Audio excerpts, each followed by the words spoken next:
Hello students.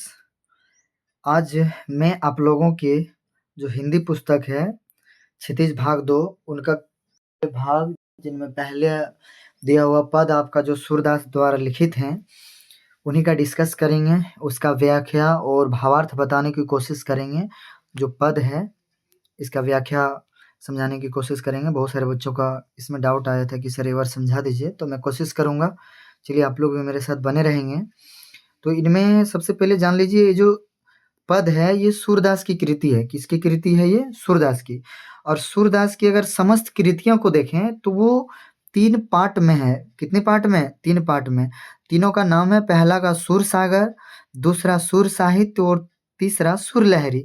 जिसमें सबसे ज़्यादा जो प्रसिद्ध है वो पहला है सुर सागर। वो कौन सा है? सुर सागर। और ये जो हमारा पद लिया गया है ये सुर सागर का ही भाग है। तो इनसे 4 पद उठाया गया। ये पद जो है ये भरमर गीत है। कौन सा गीत है? भरमर गीत। अब समझने में आएगा कि सर दिमाग में चलता होगा ये भरमर गीत क्या होता है? भरमर गीत होता है, कैसे समझ लीजिए, जब श्री कृष्ण वृंदावन छोड़ करके जब मथुरा जाके बसे तो श्री कृष्ण से लगाव रखने वाली जो सारी गोपियां थी उसके वियोग में जब गोपियां तड़प रही थी, अपनी मन की बातों को बाहर निकाल रही थी एक गीत के द्वारा, तो उसी को हम लोग कहते हैं भरमर गीत।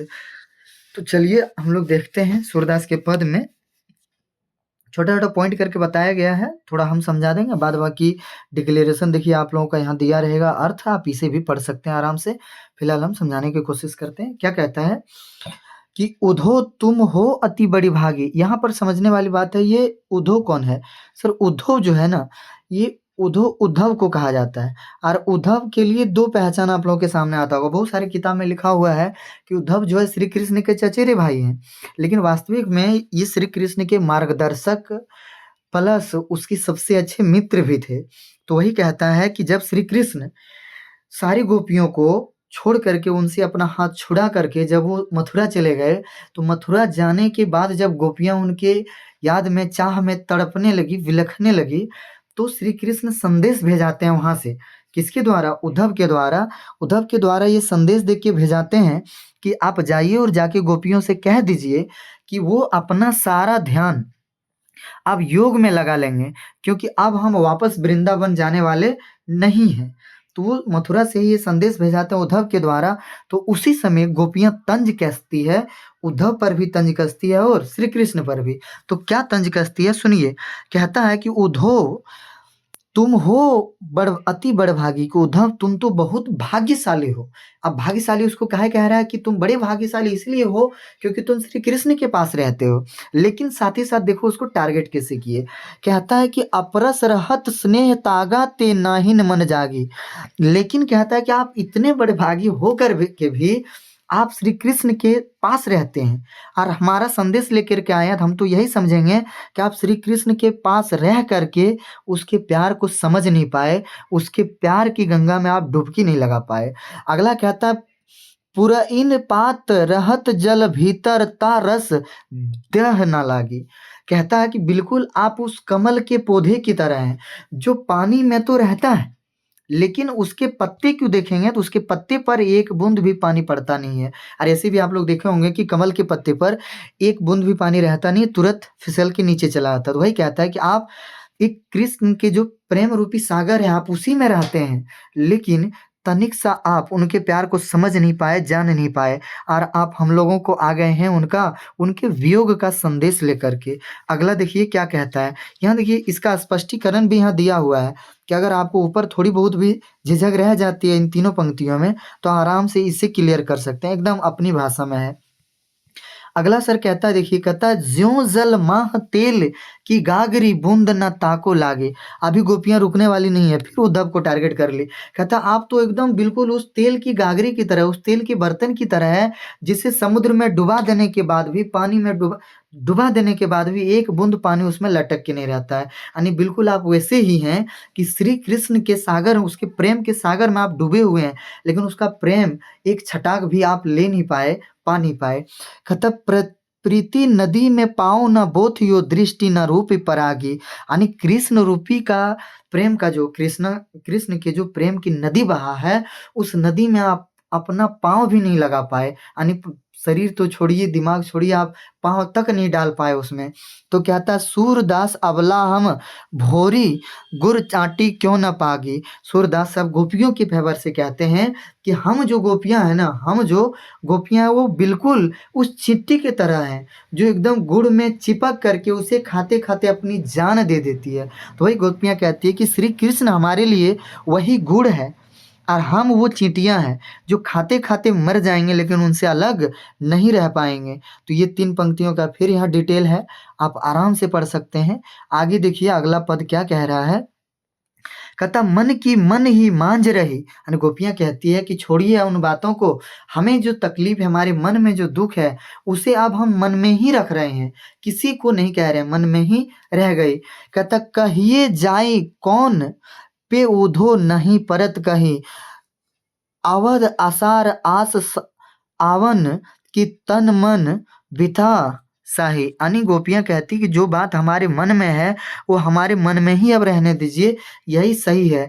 क्योंकि कहिए जान को पे उधो नहीं परत, कि हमारे अंदर जो बात है, जो श्री कृष्ण के प्रति हमारा सम्मान है, प्रेम है, वो हम आपसे नहीं कहना चाहते हैं, उचित पात्र नहीं समझते हैं। क्योंकि हम लोगों की एक मर्यादा होती है और वो मर्यादा हम नहीं लांघना चाहते हैं, क्योंकि उसका मतलब अपने मन की बात कहने के लिए हम आपको उचित पात्र नहीं मानते हैं। लेकिन गोपियों का मेन टारगेट क्या है उचित पात्र नहीं मानने का, कि आप श्री कृष्ण के पास रह के आप श्री कृष्ण के प्रेम को नहीं समझ पाए, तो अगर हम अपनी बात आपको बता भी देंगे तो आप कहाँ से समझ पाएंगे। इसीलिए गोपियां जो है उसे अपनी बात बताती नहीं है। कहता कि अवध आसार आस आवन तन मन बिथा सही, यानी विरह की ये जो व्याथा रह गई हमारे अंदर, सोच सोच के कि अब आएंगे अब आएंगे, ये तो हमारे दुख हमारे साथ अब सदा रह जाएंगे, वो हमसे अलग होंगे नहीं।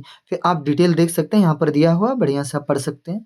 अगला देखिए क्या कहता है कि अब इन योग संदेशनी, क्या कहता अगला पाठ सर, अब इन योग संदेशनी सुनी सुनी बिरहनी बिरहदही, यानी कहता कि हे उद्धव, आप जो ये एक तो श्री कृष्ण का सबसे पहले इतना दुख हम लोग बर्दाश्त कर रहे थे बिछड़ने का, और उसके बाद श्री कृष्ण का आप जो संदेश लेकर के आए हैं, वो भी योग में हम लोग को ध्यान करने का जो एडवाइस दे रहे हैं, ये सबसे बड़ा दुख का कारण है कि अभी तक तो विरह का दुख था, ऊपर से योग का संदेश। कहता ये जो है ना और दुख को तकलीफ को बढ़ा दिया।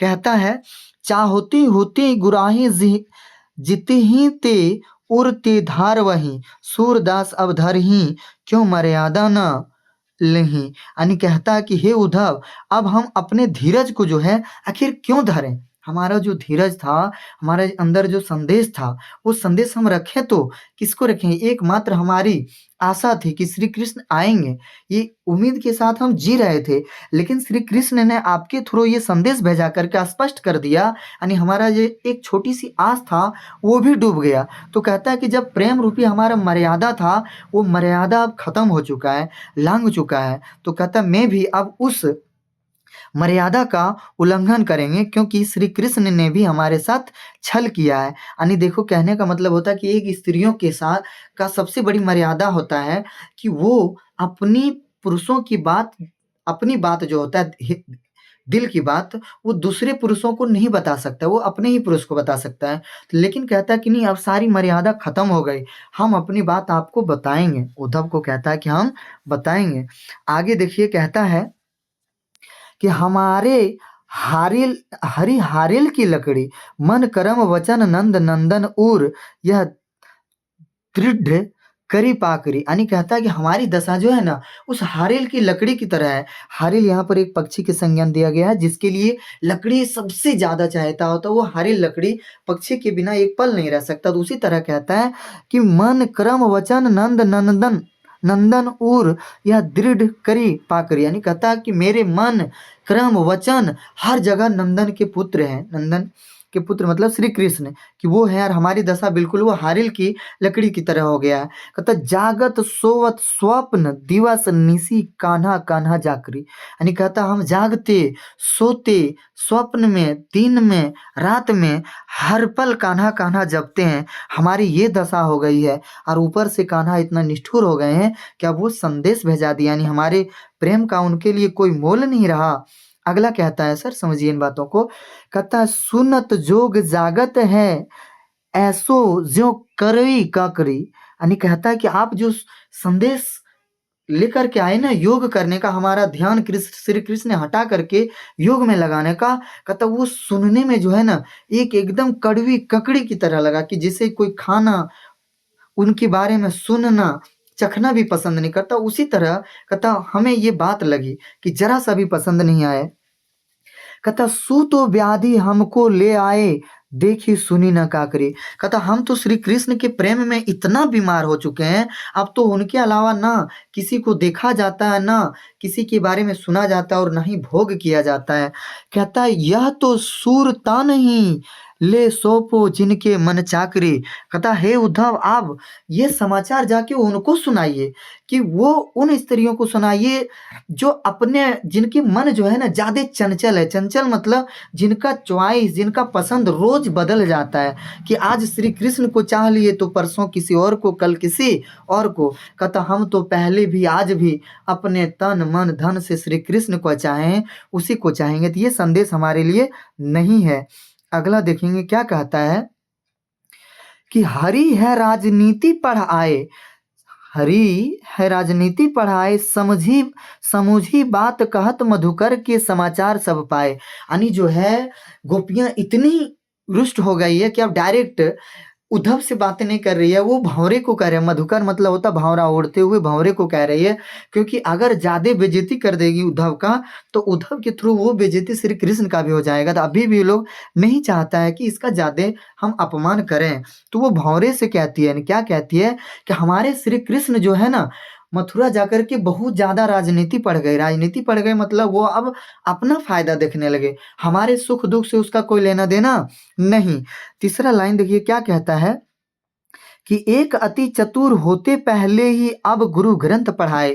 कि हमारे जो श्री कृष्ण थे वो तो बचपन से ही, पहले से ही इतने चतुर थे, और अब तो मथुरा जाके वो ग्रंथ भी पढ़ लिए। क्या पढ़ लिए? ग्रंथ भी पढ़ लिए। कहता है कि बढ़ी बुद्धि जानी उनको जोग संदेश पठाए। और वो अब इतने बुद्धिमान हो गए, अपने बुद्धि को इतना बढ़ा लिए कि हमसे अब कोई रिश्ता नाता नहीं हुआ, कि ऊपर से अपने आनंद के लिए उसने हमें कह दिया कि अब गोपियों से कह दीजिए कि वो अपना ध्यान योग में लगा लिए। हमारे श्री कृष्ण इतने महान हो गए, वो इतने बुद्धिमान हो गए। आगे देखिए, और ये लास्ट पद है, इसको आराम से समझिए इत्मीनान से। कहता है कि उधो भले लोग आगे हैं पर हित डोले जाए। उद्धव को कहता है कि हे उद्धव, आप तो बड़े भोले हैं, आप तो बड़े भोले हैं, लेकिन आप मथुरा जाकर कहिएगा श्री कृष्ण से, कि आप मथुरा जाकर श्री कृष्ण से कहिएगा। क्या कहिएगा? कि अब अपने मन फेर ये चलते जूहू होते चुराए। कि जिस दिन श्री कृष्ण वृंदावन छोड़ करके मथुरा आए, उसी के उसी दिन हमारा तन मन धन सब वो अपने साथ ले आए हैं, यानी हमारा मन चुरा के ले आए हैं। कहता है कि वो, कि अपने मन फेरत पाई है चलत जू चरे होते चुराए। तो आगे कहता ते जियो अनति करे आपुन जे और अनति छुड़ाए। राज धर्म तो यही सुर जो प्रजा न जाहि सताए। कहता कि आप उनसे कहिए हमारा जो प्रेम था, जो हमारा मन हृदय जो था, जो आते समय वो अपने साथ चुरा के ले आए हैं, उसे वापस कर दे। और ये अंतिम दो लाइन एक साथ को समझेंगे। कहते हैं कि आप उनसे पूछिएगा कि एक राज के लिए, एक राजा के लिए सबसे बड़ा राज धर्म क्या होता है?